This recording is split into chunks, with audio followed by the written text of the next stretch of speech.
ಏನ್ ಮಲಸಪ್ಪ ಇದು ನೋಡ್ತದೆಯಲ್ಲ? ಏನ್ ಹೇಳಿ ನಗಣ್ಣ, ನೋಡಿಲಿ ಒಂದ್ರಗಳ ಒಂದ್ ಕಾಳ್ ಕಟ್ಟವ. ಈ ಸತಿ ಮಳೆ ಬಂದು ಬಾರಿ ಲಾಸ್ ಆಗೋಯ್ತು. ನಾನು ಜೋಳ ಹಾಕಿದ್ನಪ್ಪ, ಈ ಕಳೆ ಬಂದು ಅದು ಹಾಳಾಗೋಗ್ಬಿಡ್ತದ. ಹಿಂಗೆ ಆದ್ರೆ ನಮ್ಮಂತ ರೈತರನ್ನ ಕಾಪಾಡೋರು ಯಾರು?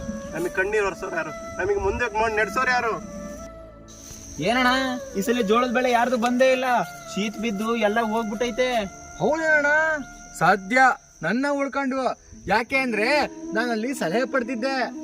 ಹೌದಣ್ಣ, ಬೆಳೆ ಉಳ್ಕಂತ ಅಂತದೇನ್ ಮಾಡ್ದಣ್ಣ? ಅದೇ ಕಣಣ್ಣ, ಕೆಳದಿ ಶಿವಪ್ಪ ನಾಯಕ ಕೃಷಿ ಮತ್ತು ತೋಟಗಾರಿಕಾ ಕಾಲೇಜ್ನವರು ಹೋದ ವರ್ಷ ಕೃಷಿ ಮತ್ತು ತೋಟಗಾರಿಕಾ ಮೇಳವನ್ನು ಮಾಡಿದ್ರು. ನಾನು ಅದರಲ್ಲಿ ಭಾಗವಹಿಸಿದ್ದೆ.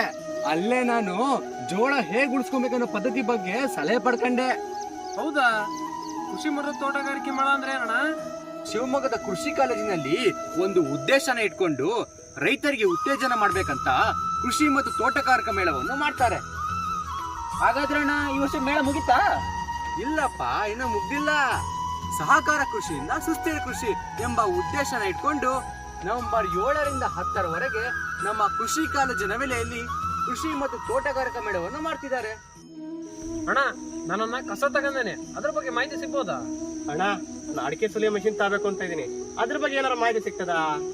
ಅಯ್ಯೋ ಅಷ್ಟೇ ಅಲ್ಲ, ಪಶುಸಂಗೋಪನೆ, ಸಾವಯವ ಕೃಷಿ, ಮೀನುಗಾರಿಕೆ, ಹೈಟೆಕ್ ತೋಟಗಾರಿಕೆ ಇವುಗಳಿಗೆ ಸಂಬಂಧಪಟ್ಟಂತೆ ಒಂದಲ್ಲ ಎರಡಲ್ಲ ಬರೋಬ್ಬರಿ 400ಕ್ಕೂ ಅಧಿಕ ಮಳಿಗಳನ್ನು ಇರುತ್ತವೆ. ಇದಷ್ಟೇ ಅಲ್ಲದೆ ರೈತ ವಿಜ್ಞಾನಿ ಸಂವಾದ ಕೂಡ ಇರುತ್ತದೆ. ಅಯ್ಯೋ ಇಷ್ಟೆಲ್ಲ ಹೇಳಿದ್ರಣ್ಣ, ದಿನಾಂಕ ಮರ್ತೋಯ್ತು. ಅಯ್ಯೋ ಇವನ್ ಮರ್ತಾಗೆ ನೀವು ಮರಿಬೇಡಿ. ಕೃಷಿ ಮತ್ತು ತೋಟಗಾರಿಕಾ ಮೇಳ 2025 ಸಹಕಾರ ಕೃಷಿಯಿಂದ ಸುಸ್ಥಿರ ಕೃಷಿ, ನವೆಂಬರ್ 7ರಿಂದ 10ರವರೆಗೆ. ಸ್ಥಳ ಕೃಷಿ ಮಹಾವಿದ್ಯಾಲಯ ಆವರಣ, ನವಿಲೆ. ಬನ್ನಿ ನಾವೆಲ್ಲರೂ ಹೋಗೋಣ, ನಮ್ಮ ಕೃಷಿ ಮತ್ತು ತೋಟಗಾರಿಕಾ ಮೇಳವನ್ನು ಯಶಸ್ವಿಗೊಳಿಸೋಣ.